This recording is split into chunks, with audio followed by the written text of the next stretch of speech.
Viewers, before we dive in, drop your location and your local time down in the comments. Let's see just how far this story is traveling tonight. 2 weeks ago, the farm owner opens an ivory envelope so fancy it might as well have worn a tiara. Looping script embossed leaves the works. Inside, an invitation to the wedding of Tessa and Mac, scheduled for the meadow on my farm's road with a reception in the red barn.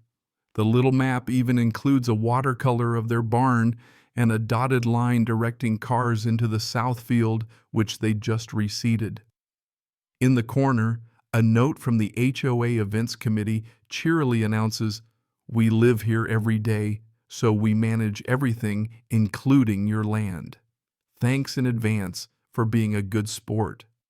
Historians still argue whether the eyebrow raise that followed could have been seen from space. The farm, 16 acres of weekend escape, sits about 90 minutes from the city. There's a leaning red barn, a mirror-still pond bees, and an orchard that tries hard. Arlo, a friend, lives in the old caretaker's cottage in exchange for watching the place. No HOA governs it, never has. The subdivision, born a couple of years later, has its own bird sign entrance and gazebo, and most neighbors are fine folks. But 4 months ago, community use started spilling over the property line. Joggers turned down the tractor path. A scenic loop sign appeared through the gate. Even the gate lock was swapped for a shiny new one, quickly remedied with bolt cutters and a polite no trespassing sign. When the invitation lands, the owner drives out at dusk to find orange flags staked in the meadow and 2 clipboard wielders debating sightlines. One camber from the events committee brightly explains the ceremony will be right here for the still water photos, DJ by the barn for easy power. She name drops Bryce, HOA president, as if that seals it. The owner lays it out. "This is my land, no permission given, put down the flags." That night, the call to Bryce is as surreal as it is maddening. He insists we manage everything here, framing annexation as neighborly generosity. The reply is precise: remove flags, locks, and signs. Cancel the event. Or the unfun way arrives: sheriff, zoning, and winter slow paperwork that lands like a brick. After hanging up, the owner calls Maris, the real estate attorney friend, who lists the legal angles: no trespass authorization, special event permit requirements, noise ordinances, fire codes, beverage laws. Arlo pledges to be there if it comes to calling the sheriff. By morning, the scenic loop sign is gone, flags pulled. For almost a week, it's quiet enough to hope the storm is past, until the first flatbed truck rolls in with a dance floor stacked like giant parquet pancakes. The second truck carries a white canopy, the third portable restrooms. The driver asks where to set them. "Nowhere," the owner says. "Wrong address." He backs out, but only as far as the subdivision's bird sign, where a Prius arrives with Bryce in a starched polo, striding like a man late for his own statue unveiling. He directs the delivery to over by the tree line until the owner shuts it down again. The updated invitation he hands over still has the barn on the map, plus a watermark declaring it an official community event. Historians still argue whether that was meant as intimidation or comedy. "The meadow is for everyone," Bryce claims. "The meadow is for my hay," the owner answers, listing bees, deer, and jackets used as blankets. He's told vendors are already paid. "Your remedies with whoever took your money," comes the reply. A freshly posted sign citing the trespass code makes the point even clearer. Next stop, the county zoning office. No permit's been filed for the address, so the administrator promises a formal letter to the HOA warning that unpermitted gatherings over 100 people with amplified sound are a code violation. The sheriff's office gets the no trespass paperwork too, with deputies ready to act without the owner present. 2 days later, a surveyor refreshes the south boundary, orange tape snapping in the wind. Steel posts replacing ones kids had repurposed for sword fights. The county letter is soon taped to both the farm's mailbox and the HOA gazebo: no permit, no big event, and legal precedent on the owner's side. Bryce posts a defiant "we are proceeding" notice beneath a volunteer sign-up for hanging lights in the owner's oaks. Maris suggests a cease and desist, plus an offer so formal it will look generous in court. The counteroffer, $50,000 fee, $25,000. Refundable deposit, $2 million liability policy, security on site.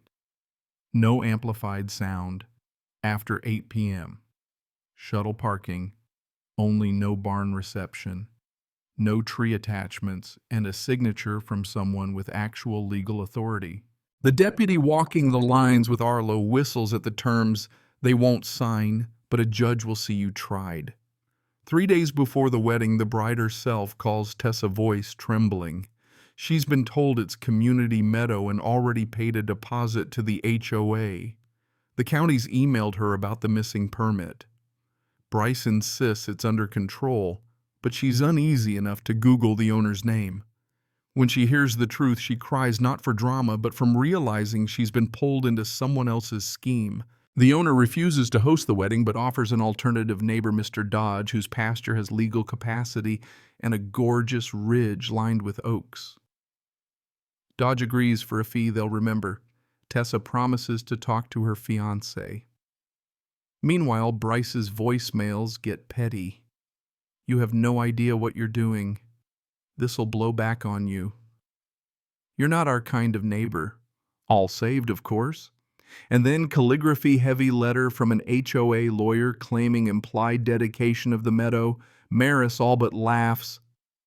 It's not a Hogwarts spell, and it's not this. Dawn before the wedding. The owner wakes early, not from the alarm, but from the crunch of gravel announcing a white SUV trying to half-park across the property line. Arlo's already on the porch, coffee in hand, noting the time, like a lighthouse keeper.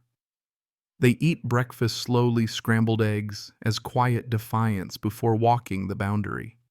The pond's still a coin in the grass, orange tape fluttering on steel posts, and from the subdivision gazebo comes the sound of bustle lights being untangled, paper lanterns swaying, a pop-up tent wobbling in the breeze. At 7 a.m., a party rental van tries the driveway. "Linens and chairs," says the driver. Wrong address. The owner answers, sending him back to the subdivision. The SUV creeps forward. Laney HOA treasurer, clipboard in hand, announcing buffet tables will go right here on the flat ground. "You won't be on this side of that post," comes the reply. She presses for just bending a little. He answers, "It'd be a greater shame if someone got hurt and I pretended the rules aren't real." At 7:30, Deputy Sloan arrives, notepad-ready, cruiser angled at the drive's mouth enough to send the message without blocking it. By 8, volunteers approach, carrying strands of lights and tubs of silk flowers. Sloan greets them plainly. The land beyond these posts is not your event space. Cross, and it's trespassing. Camber tries just hanging lights as if degree matters. Sloan shuts it down. Bryce appears, voice too loud, pitching "We're all neighbors" and extension cords from the barn. The barn's locked, the answer firm, property rights win. By 8:30, the county administrator arrives with final notice: no amplified sound, no assembly on the private parcel, no parking in the field. Bryce's implied dedication earns only a patient smile. That's not this. At 9, guests trickle in, volunteers pivoting to the common lawn. A text buzzes. Tessa and Mac are at Mr. Dodge's ridge. Oak frame vows wind carrying away the last 2 weeks. Relief feels like exhaling for the first time in days. Bryce scrambles to host a neighbor's after-party, bound by rules: no sound, no structures beyond HOA land, headcount under 100. Sloan stays on just in case. A silver sedan stops Tessa's mom, thanking the owner and handing the real invitation. By afternoon, the subdivision's lawn day is mild kids playing music barely audible. At 3, a photo arrives, 2 foreheads touching beneath the oak light. "We did it. We did." That week, the county fines the HOA for unpermitted activity and signage beyond their common area. Homeowners learn their dues, funded a private party. Bryce argues, brand building. A neighbor shoots back. "We're homes, not a brand." Bryce is voted out. The owner secures the barn, installs trail cameras, and offers a revocable trail license. Daylight foot traffic along the fence, no events HOA liable for its side. they sign. Feet stay where they belong. The newlyweds send honey tag thanks. Doing right by one doesn't mean doing wrong by the other. The new board builds an internal loop trail and plaques a bench, thanks to the farmer next door for teaching the difference between what we love and what we own. And at the pond, dragonflies stitch the evening air. The line still held a wedding celebrated where it was invited and a meadow kept exactly as it should be. The noise of the weeks before fades, leaving only the gentle lap of pond water and the slow-motion sway of tall grass in late light. Boundaries stand not as barbed threats, but as quiet agreements between those who understand that respect is the first language of any neighborhood worth keeping. Out here, the air feels easier to breathe, each sound unhurried, the muted creak of the barn door in its frame, the faint hum from the hives, the distant laughter of someone walking the trail on their own side. The farm holds its shape the way a well-loved story does, unchanged and its bones richer in the telling. It's the kind of place where seasons announce themselves. Honestly, apple blossoms in spring, sun-warmed hay and summer leaves, burning gold come fall, and the sharp hush of winter mornings when even the pond seems to hold its breath. Every piece of it, every fence post, every worn board remains a chapter.